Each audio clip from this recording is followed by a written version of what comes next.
$20 to build passing lanes and plans to send out more state troopers to patrol Highway 59. But Matt Ride wants now. Blowing smoke up my hiney. Do something about it. It doesn't take much to take in 2 speed limit signs. I don't think anybody 3 years ago saw the exponential growth that we're seeing. Jim Willicks is chairman of the Converse County Commissioners. That's where Bill and Douglas are located and where much of Wyoming's oil boom is taking place. Willicks says changes in transportation policy tend to be reactive because in order to, say, lower a speed limit, federal law and state law requires a traffic study be done to change speed limits. Another big factor is funding, and that also takes time. As a county, we're putting millions of dollars into road and bridge projects, but we didn't have millions of dollars to put into road and bridge projects till we had the oil and gas development to generate the revenue so we could put it into roads. A catch-22 that leaves communities like Bill with more business and a newly built hotel, but afraid to cross the street. So, if you can see a boom coming, is there any way to prepare? Khalid Sabati is director of Wyoming's Technology Transfer Center, and he says yes, with the help of some surveillance gear. On the bottom, they have GPS units, they have video cameras everywhere.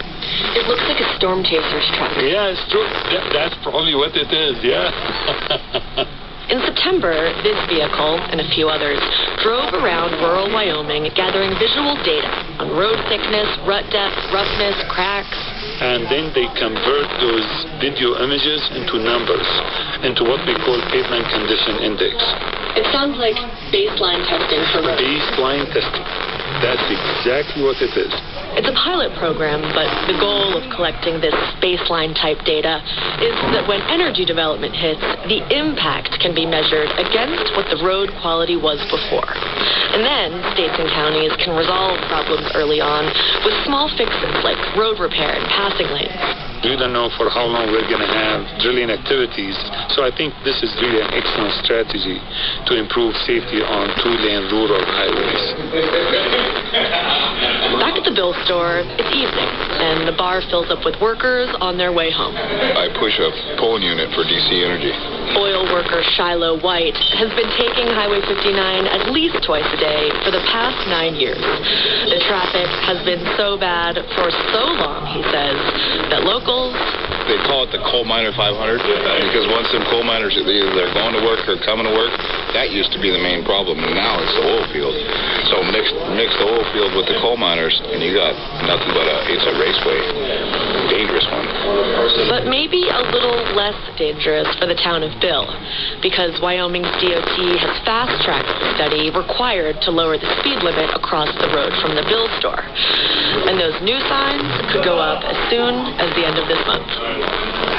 That's reporter Lee Patterson. Her story comes to us from Inside Energy, a public media collaboration focusing on America's energy issues. Well, Robin, we all have our Thanksgiving traditions. We do. I have a stuffing that I make. I do a sweet stuffing with cider and apples and raisins, and then I have to make another one for everyone else because no one likes it. They want the same thing. Well, in our family, a new dish was born just a few years ago. My sister, Nikki, who's a chef, she's the chef de cuisine at Island Creek Oyster Bar in Boston, brought home a new dish, a green chili mac and cheese. She's brilliant. And it's really delicious. Last year, we had her on the show and got her recipe for the dish. It was just a mac and cheese that you had left over from the restaurant, I think. Right, from 51 Lincoln. From 51 Lincoln, your former restaurant. And we put it on the table with everything else. Mashed potatoes, Brussels sprouts, turkey, all the rest. And this was the thing that went faster than anything else. It did go fast. Everybody wanted it. So what is the secret to this? Not much of a secret. It's a basic mac and cheese, just with a lot of love in it, I guess. A lot of love and a lot of peppers as well. And a lot of peppers. That's the key in our family. We spice it up. We spice it up. We do like our spicy peppers. So this one has, it looks like red jalapenos. Is that what These are red Fresno chilies. Normally we would also like some green jalapenos in there, but you changed it by adding green chilies. I did, yes, because I thought that that's what it originally was. We have a little bit of a New Mexico connection in our family, and they love their green chilies in New Mexico. But you think it's just as good with the jalapenos? Oh, I love it with the jalapenos, and fresh jalapenos, not sometimes people saute. I really love them raw right in there. Raw right in there. Okay, well, while I take a bite of this, give us the 1-minute version of how you make this mac and cheese. Okay. Well, I did a little thickening agent brew with flour and butter. And that's what I used to thicken the milk. Added cheese. I did mozzarella and cheddar in this one. A little pecorino as well. But you can put any cheese in there. You can put anything you want in there. Anything you want. And I just folded in my cooked elbow macaroni pasta. And you don't have to do that. You could really put any kind of pasta. Any pasta you want, sure, of course. And then some green and red Tabasco to make it extra spicy for us. Literally, you pour the Tabasco sauce into the mix? Into the cheese mixture. And then how long do you put it in the oven for? I didn't put this in the oven at all. Oh. You can serve it right away. If I were to, I'd probably top it with some more cheese just to get it nice and bubbly hot cheese on top, or some breadcrumbs, something like that to crisp it up, a little texture. So since the success of this at our Thanksgiving a few years ago, have you made this as well? I usually make it for the staff, actually, at the restaurant. Really? Yeah. And it goes pretty well? It goes over very well. Goes quickly, yeah. Does everybody like it spicy, or do you sometimes have to tame it down a little bit, not with the Hobson level of spice? Definitely have to tame it down from the Hobson level, yeah. How spicy is this? This is pretty friendly. Why did you bother doing that? I want it to be much spicier than that. Let me try this. Yes, it is the peppers that does it. That is the secret. Absolutely. Do I get to keep this? You get to keep all of that. Oh, good. Okay, all done. Let's check one thing off the list for the Thanksgiving table. Well, Nikki, thanks so much. Happy Thanksgiving. We will put this recipe on our website so that it can go out there and make many a Thanksgiving table very happy this season. Great, thank you. Again, Jeremy speaking with his sister last year, and we all had a chance to taste that mac and cheese, which, oddly enough, has no calories in it.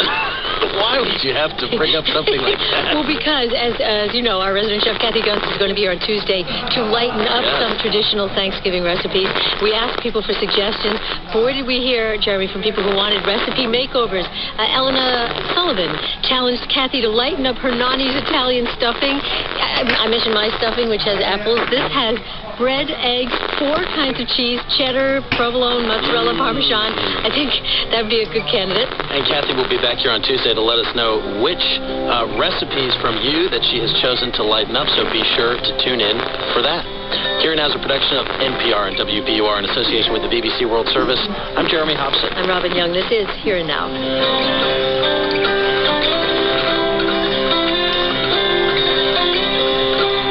Funding for Here and Now comes from the Institute of Contemporary Art with Hooked and Twisted, featuring the expressive possibilities of fiber art from vibrant weavings to massive sculptures on view now. ICABoston.org. I'm Jeremy Hobson. Have you had a hit of pumpkin spice recently, say on your Starbucks coffee? Put a little cinnamon in there, put a little nutmeg in too. The pumpkin-y swirl onto a beautiful, beautiful beverage. I love it. But what's in that pumpkin-y swirl? That's next time on Here and Now from NPR and WBUR Boston.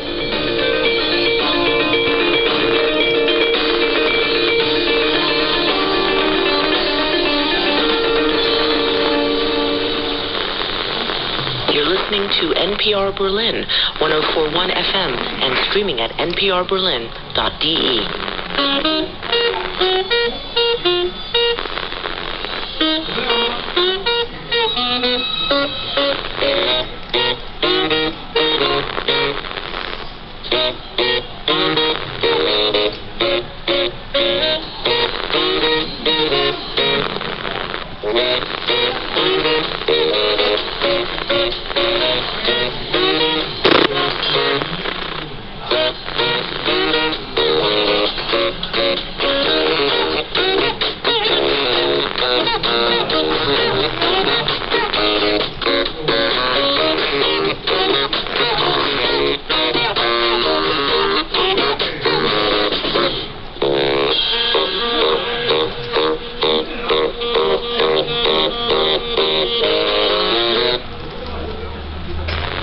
Here and Now comes from MathWorks, creators of MATLAB and Simulink technical computing software. MathWorks, accelerating the pace of engineering and science. From NPR and WBUR Boston, I'm Robin Young. I'm Jeremy Hobson. It's Here and Now. Coming up. up, lawmakers react to President Obama's plan on immigration. Republican Senator Jeff Flake of Arizona says it's an overreach. When you do something this big and this important, acting unilaterally just isn't the way to go. The president seemed to recognize that just a short time ago. But Democratic Senator Dick Durbin says the president's executive actions don't go far enough. Also, students protest tuition hikes at the University of California. We'll speak with a student, Region, who just lost her financial aid and voted no. Also, Buffalo, under snow, soon underwater. Coming up, here and now. The news is first. From NPR News in Washington, I'm Lakshmi Singh. The father of 18-year-old Michael Brown is pleading with police and demonstrators to make sure his son did not die in vain. He is asking them not to resort to violence as everyone awaits a grand jury's decision on whether to indict Officer Darren Wilson in Brown's August 9th death. Wilson is white, Brown was black and unarmed. His death ignited violent demonstrations and national debate over what constitutes excessive force by police. Recovery from the early arrival of snowstorms in western New York this week is slow but well underway. A 132-mile stretch of the New York State Thruway reopens this afternoon after being shut down for 3 days due to heavy lake-effect snow. Storms are now blamed in at least 13 deaths. Some people died from heart attacks, others from exposure to the frigid weather. Brian Meyer of WBGO in Buffalo describes victims who were especially vulnerable. 2 residents of a nursing home in a Buffalo suburb died while they were being transported to another residential facility. It's warming up, though, in the Buffalo area. There's also a chance of rain tomorrow, and the melting snow could bring flooding. The Federal Reserve's top financial regulator is defending the Fed's record on banking supervision on Capitol Hill. But as Steve Beckner of Market News International tells us, the official has been encountering harsh skepticism from lawmakers. New York Federal Reserve Bank President William Dudley told the Senate Banking Committee that since the financial crisis, supervision of the largest banks has been improved.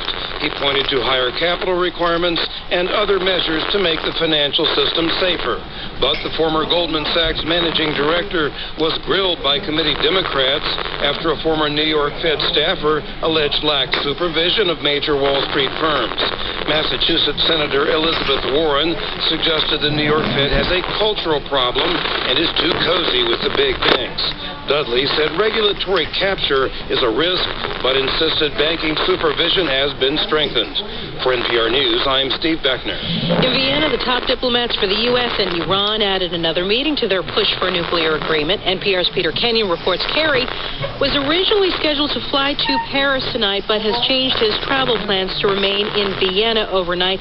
We're speaking, of course, of Secretary of State John Kerry. With the Monday deadline only days away, Kerry has now had 3 meetings with his Iranian counterpart Mohammad Javad Zarif and EU envoy Catherine Ashton.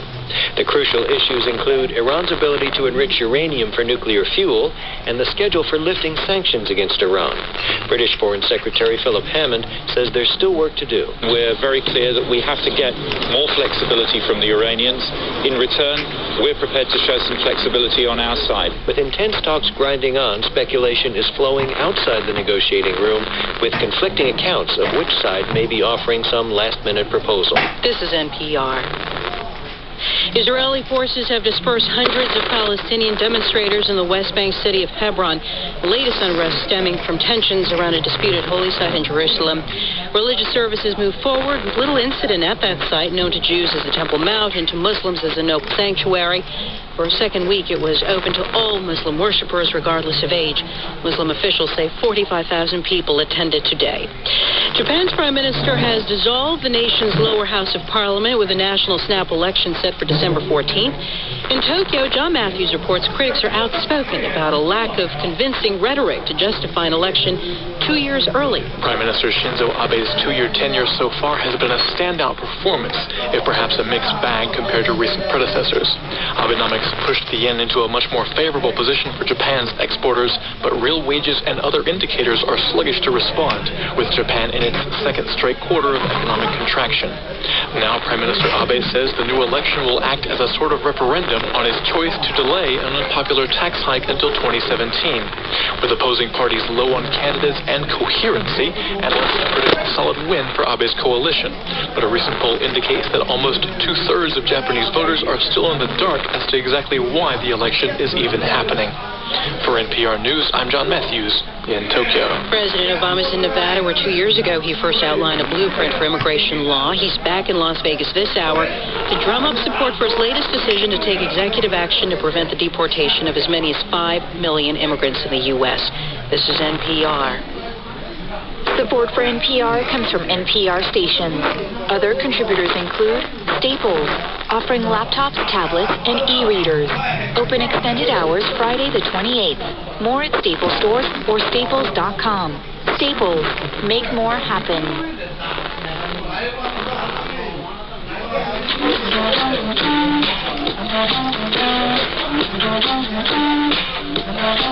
NPR keeps you engaged. Stay with NPR wherever you are.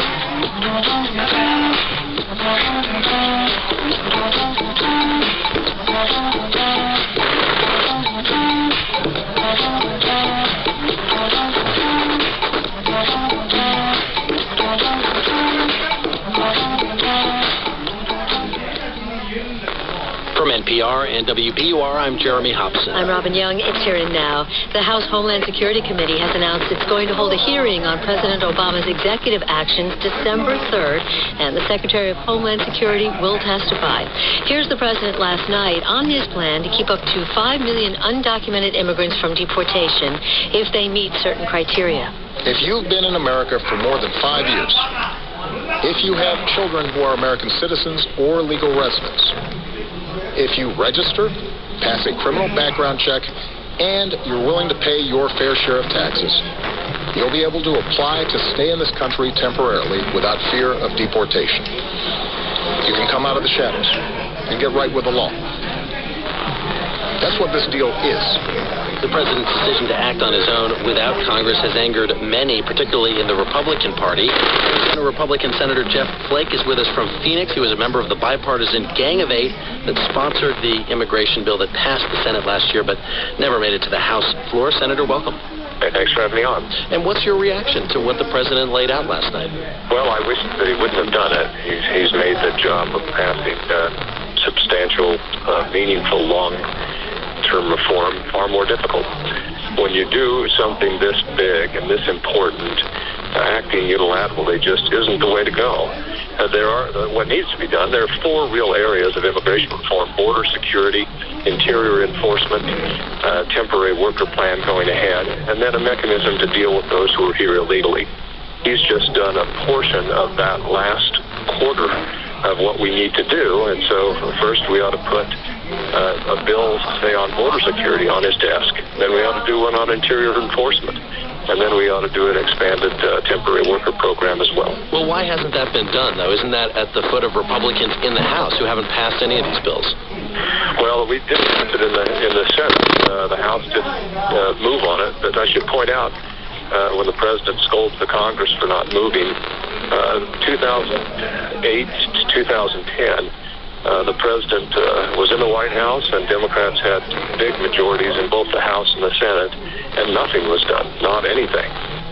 So Republicans have moved. We haven't been able to get both chambers, but this still needs to be done, but I think it'll be far more difficult now that the president has moved unilaterally. What do you say to your colleagues who say, we're going to shut down the government over this? We're going to not fund certain things that the president wants as a result of what he's done? I would say don't take the bait. Nothing will turn the political situation around more quickly than to try to shut down the government. We need immigration reform. The president, I think, moved beyond where he should have gone, but he still is very limited in what he can do, and there's a much greater need. And so we ought to just do it, do our job, do our work, bills. Do you think that there's any possibility that the Senate bill that has already been passed goes through the House in the lame duck session, or do you think that there's any possibility that some other bill gets passed by both houses of Congress in the next couple of months just to undo what the president has done? No, I don't think so. I think more likely, starting in January, you'll have the House act first. The House has always preferred to go piecemeal, and that's fine. To do, like I said, a border security bill. They've already moved one, I believe, to committee. Temporary worker program, interior enforcement. These are bills that can be put together and passed individually and put on the president's desk, and he'll be very hard-pressed to veto them. Are you worried at all about the reaction from your party, especially members of your party who don't have a significant number of Hispanics in their states, as you do, and may not have the same pressure to be careful with their words on this issue and be careful with what they would like to be done? First, I'd like to think that those states with a large Hispanic population aren't doing this just because of that. I think this is something that needs to be done, should be done. It makes good policy. And yes, I do worry about that a lot. I think some of the statements already have not been helpful. And moving forward, I hope that we're measured and we stick to the policy and do what's right. What statements do you think have not been helpful? I don't want to rehash them, but I've heard some from members who are outgoing, will no longer be in Congress just in a few months. Senator, do you think that there's a real chance that some kind of comprehensive immigration reform gets passed in the new Congress? Do you think that President Obama will be signing comprehensive immigration reform before he leaves office? Well, like I said, I don't know in what form it will get to his desk. I think it is probably less likely that it will be a comprehensive bill like the Senate bill. But all the elements can be passed individually and still be signed into law. And I do think that will happen. I think it was very likely to happen before this action. It's going to be more difficult now, no doubt. But I still think it can happen, should happen, and it ultimately will. Let me just ask you, Senator, how you think this is going to play out technically in your state. What happens now? Are there going to be a number of people in Arizona calling immigration attorneys? How does this work technically? Well, that is an issue that's going to be a little troublesome if you listen to some of the voices coming out of the governor's conference that's going on right now, Republican governor's conference. There's kind of a patchwork of laws out there in the states governing how those who are perhaps here legally now or can't be deported but don't have other status that would give them access to, say, a driver's license or things like that. That's going to be difficult moving ahead, and some states may choose to take a different approach. So that just points up the need for the Congress to move ahead more quickly because it's not going to be something that's easily implemented. Arizona Republican Senator Jeff Flake joining us from Phoenix today. Senator, thank you for joining us. Hey, thanks for having me. And now let's hear from one of his colleagues, Illinois Senator Dick Durbin, the number 2 Democrat in the Senate. Like Senator Flake, he was a member of the bipartisan Gang of 8 that co-sponsored the now stalled Senate immigration bill. Senator Durbin, welcome. Good to be with you. And you've been a close ally of President Obama, but your reaction to the executive actions? I support the president. He's doing the right thing. We have a broken immigration system. Sadly, we've come up with a solution that the Senate passed on a bipartisan basis with 68 votes, and for 512 days, the Speaker of the House has refused to call it, either in committee or on the floor. The problem is still there. The president is addressing this problem. He's taken an important first step, and I think he's moving in the right direction. Well, okay, we've heard 2 thoughts today, one from your colleague, Senator Flake, that the Democrats had their opportunity in 2008, 2010, when the had a Democratic Congress, and nothing was done. The nothing that my colleague referred to was the passage of the Affordable Care Act, the passage of Wall Street reform. We took on 2 major issues and dealt with them. In this situation, and I respect Jeff very much, he and I worked together to put together the bill, the reality is that the Republican leadership in the House refused to call this bill or any bill on immigration. And now they're complaining that the president's using his executive authority. president's made it clear there's one way to take over this issue and solve it, and that is pass the bill.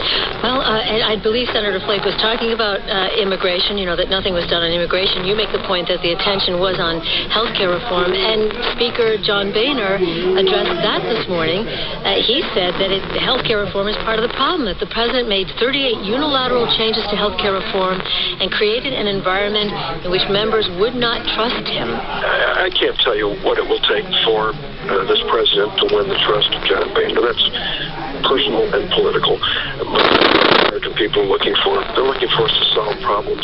At least 11 million undocumented people who are living in the shadows and at the periphery.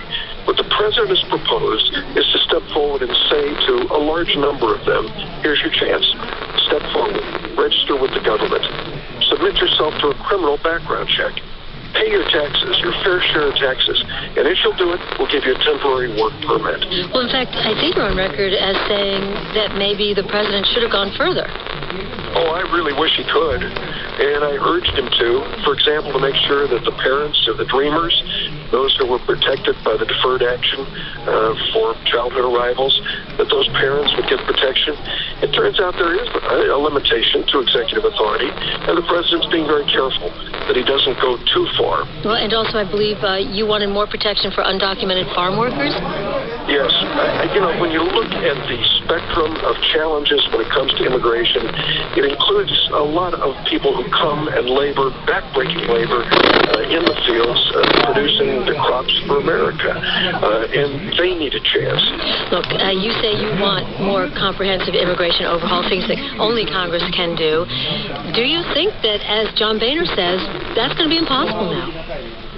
Well, it's only if John Boehner is just going to fold his arms and say, that's it, I'm embarrassed, I'm insulted, and I won't do anything. And I hope John Boehner will get over it and accept his responsibility to lead. What about what the American people think? Wall Street Journal NBC poll found just 38% of Americans support the executive actions, even as they broadly support aspects of his executive actions. Well, that's the key to it. If this is becoming a personal issue again with John Boehner and the president, that's a sad outcome. If it becomes an issue on the merits, the majority of the American people want to see us solve this problem. Well, as we let you go, even some of your fellow Democrats, Senator Joe Donnelly of Indiana, Joe Manchin, the senator from West Virginia, say that the president should have waited. Do you worry that there might not just be comprehensive overhaul, but cut off of funding? There might be a shutdown of the government. Congress might block the president's nominees. In other words, initiate impeachment. These are some of the things that have been mentioned. Well, I know there are some extreme alternatives. We saw Senator Cruz shut down the federal government over the Affordable Care Act. At the end of the day, the American people thought that was a terrible decision. It ended up harming a lot of innocent people. It hurt our economy. It cost us as taxpayers. I just hope that there's a more constructive view of this from the Republican side. Let them step up and, at the congressional level, accept their responsibility to come up with an alternative to lead, to pass a bill. The Democratic Senator from Illinois, Dick Durbin. Senator, thank you. Good to be with you. And before that, of course, we heard from the Republican Senator Flake. And there you have it, a preview of the arguments we are going to be hearing. And the president is signing his executive order this afternoon in Las Vegas. We'll keep an eye on that. You're listening to Here and Now.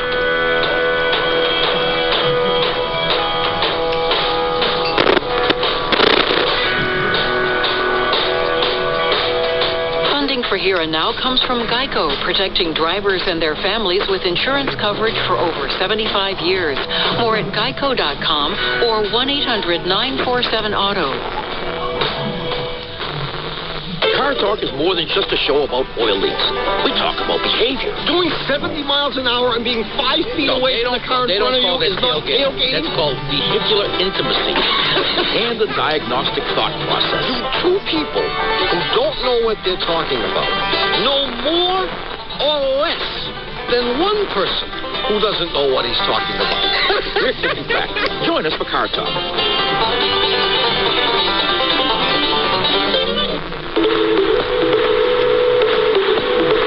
This is NPR, with you all the way.